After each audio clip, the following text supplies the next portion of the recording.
Hello viewers, আসসালামু আলাইকুম and welcome to my channel. কেমন আছেন সবাই? আশা করছি খুবই ভালো আছেন। আজকে আমরা তৈরি করতে যাচ্ছি টাকি মাছের ভর্তা। খুবই মুখরোচক একটি ভর্তা। তো চলুন দেখে নেই কী কী ইনগ্রেডিয়েন্ট লাগছে ভর্তাটি তৈরি করতে। প্রথমত মূল ইনগ্রেডিয়েন্ট আমাদের টাকি মাছ। টাকি মাছ এখানে আমি লবণ এবং হলুদ দিয়ে মাখিয়ে রেখেছি। খুবই সামান্য লবণ হলুদ দিয়ে পরিষ্কার করে আগে মাছটি লবণ দিয়ে ধুয়ে নিয়েছি, তারপর লবণ হলুদ দিয়ে মাছটিকে মাখিয়ে রেখেছি। এর সাথে লাগছে রসুন কুচি। আমি এখানে ইন্ডিয়ান রসুন 4টি কোয়া কুচি করে নিয়েছি। মরিচ লাগছে। মরিচের পরিমাণটা আসলে স্বাদ মতো, আপনারা যদি ঝাল বেশি খান সেক্ষেত্রে ঝাল বেশি করে দিতে পারেন মরিচ। আমি এখানে মরিচ নিয়েছি আমি যেরকম ঝাল খেতে পছন্দ করি সেই অনুযায়ী। নিয়েছি ধনেপাতা কুচি আধা কাপ পরিমাণ, আর লাগছে পেঁয়াজ কুচি প্রায় 1.5 কাপ পরিমাণ পেঁয়াজ কুচি নিয়েছি। আর ভাজার জন্য আমি ব্যবহার করব এখানে সরিষার তেল। তো চলুন তৈরি করা যাক আজকে টাকি মাছের ভর্তা। ভিউয়ার্স, প্রথমে আমি একটা ফ্রাইং প্যানে কিছুটা সরিষার তেল গরম করে নিচ্ছি। খুব বেশি তেল দিব না, মাছের গায়ে যেন লাগা লাগা তেল হয়। এই পরিমাণ তেলে আগে মাছটাকে খুব ভালো করে ভেজে নিচ্ছি। তেলটাকে ভালো করে গরম করে নিচ্ছি। তেলের পরিমাণ খুব বেশি দরকার নেই। আমি এখানে মাছের ভর্তাটা সরিষার তেলে করছি, আপনারা চাইলে সয়াবিন তেলেও করতে পারেন। তেলটা গরম হয়ে আসলে আমি একটা একটা করে মাছ এর মধ্যে দিয়ে দেব। মাছের গায়ে কিছুটা পানি থাকার কারণে তেল ফুটে আসতে পারে।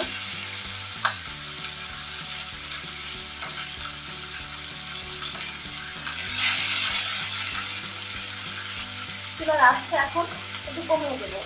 মাঝারি আঁচে মাছটাকে আস্তে আস্তে ভাজতে হবে। মাছের এক পাশ কিছুটা হয়ে আসলে মাছটাকে খুব সাবধানে আরেক পাশ হওয়ার জন্য উল্টে দিতে হবে। আরেকটা কথা বারবার যেটা মনে করিয়ে দিতে চাই যে মাছটাকে খুব বেশি আঁচে কড়া করে কিন্তু ভাজা যাবে না।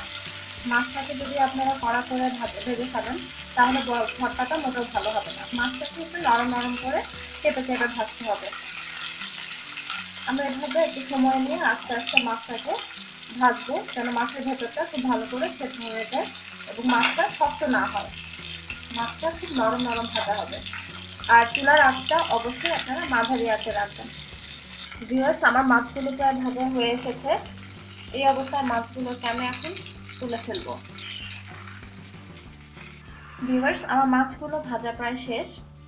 তো এই মাছগুলো এখন অনেক গরম আছে, মাছটাকে আমি ঠান্ডা হতে দিচ্ছি। ঠান্ডা হওয়ার পরে মাছের কাঁটাগুলোকে বেছে নিতে হবে খুব ভালো করে। মাছটা ঠান্ডা হতে হতে এখন আমরা যে পেঁয়াজ কুচি রসুন কুচি এবং কাঁচামরিচ রেখেছিলাম সেগুলোকে এই তেলে ভেজে নিব। সরিষার তেলে আমরা সেগুলোকে ভাজবো।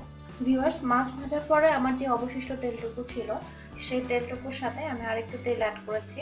আমি এখন লাগা লাগা তেলে আমার যে পেঁয়াজ কুচি ছিল এবং রসুন কুচি ছিল এগুলোকে এখন ভাজবো।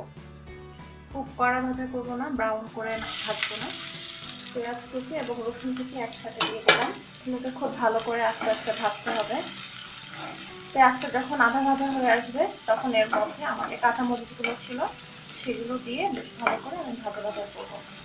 ভিউয়ার্স, আমার পেঁয়াজটা প্রায় ভাজা হয়ে এসেছে। আপনাদের পেঁয়াজটা যখন এরকম বাদামি বর্ণ ধারণ করবে তখন এটাকে নামিয়ে ফেলতে হবে।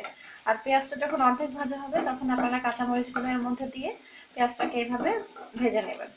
ভিউয়ার্স, আমি এখানে মাছের কাঁটাগুলো বেছে রেখেছি। আর যে ভাজা পেঁয়াজ ছিল সেখান থেকে কাঁচামরিচগুলোকে আলাদা করে নিয়েছি। পাশে ধনেপাতা কুচিগুলো রেখেছি।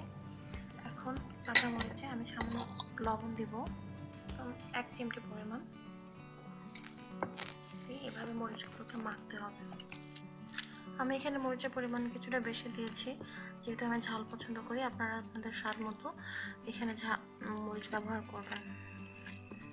যদি ঝাল কম পছন্দ করেন সেক্ষেত্রে মরিচ কম ব্যবহার করবেন। ভর্তাটি আপনারা শুকনো মরিচও করতে পারেন। এরপরে এর সাথে আস্তে আস্তে পেঁয়াজগুলোকে মিশিয়ে দিতে হবে। পেঁয়াজগুলোকে মরিচ আর ধনেপাতার সাথে খুব ভালো করে মাখিয়ে নিতে হবে। আমাদের পেঁয়াজ মরিচ এবং ধনেপাতার পরিমাণ আর আমাদের মাছের পরিমাণ মোটামুটি সমান হলে ভর্তাটা ভালো হয়। ভিউয়ার্স, আপনারা দেখতে পাচ্ছেন আমি একটা করে লেবু রেখেছিলাম। সেই লেবুর রসটি এখন একটু এখানে ব্যবহার করব। এটা ঐচ্ছিক, আপনারা চাইলে ব্যবহার করতে পারেন অথবা নাও করতে পারেন। খুবই সামান্য পরিমাণে একটু লেবুর রস দিয়ে নিলাম। আর অতিরিক্ত কোনো তেল আমি ভর্তাতে ব্যবহার করছি না, কারণ আমি পেঁয়াজটা যেহেতু তেলে ভেজেছি পেঁয়াজটাতে এমনিতেই কিছুটা অতিরিক্ত তেল আছে। যে কারণে আর এক্সট্রা কোনো তেল ব্যবহার করব না। এখন মাছগুলোকে আমি খুব ভালো করে মাখিয়ে নিচ্ছি। টাকি মাছের ভর্তা আসলে খেতে খুবই সুস্বাদু, আপনারা বাসায় ট্রাই করতে পারেন। তৈরি করাও খুবই সহজ, খুব কম সময়ে এটা তৈরি করা যায়। আমাদের ভর্তা মাখানো শেষ, এটাকে আমরা এখন পরিবেশন করব। তৈরি হয়ে গেল আমাদের আজকের টাকি মাছের ভর্তা। ভর্তাটি এমনিতেই দেখতে অনেক সুন্দর, এটাকে সাজানোর জন্য আসলে অতিরিক্ত কোনো কিছু দরকার নেই। তবুও আমি এখানে 2টি কাঁচামরিচ দিয়ে এটাকে সাজিয়ে পরিবেশন করছি। আমার রেসিপিটি আপনি অবশ্যই বাসায় ট্রাই করবেন, আর কেমন লাগলো অবশ্যই আমাকে লিখে জানাতে ভুলবেন না। আমার ইউটিউব চ্যানেলে কমেন্ট বক্সে কমেন্ট করবেন, আর অবশ্যই আমার চ্যানেলটা সাবস্ক্রাইব করুন। আমাদের ফেসবুক পেজে অবশ্যই অ্যাক্টিভ থাকুন। ধন্যবাদ।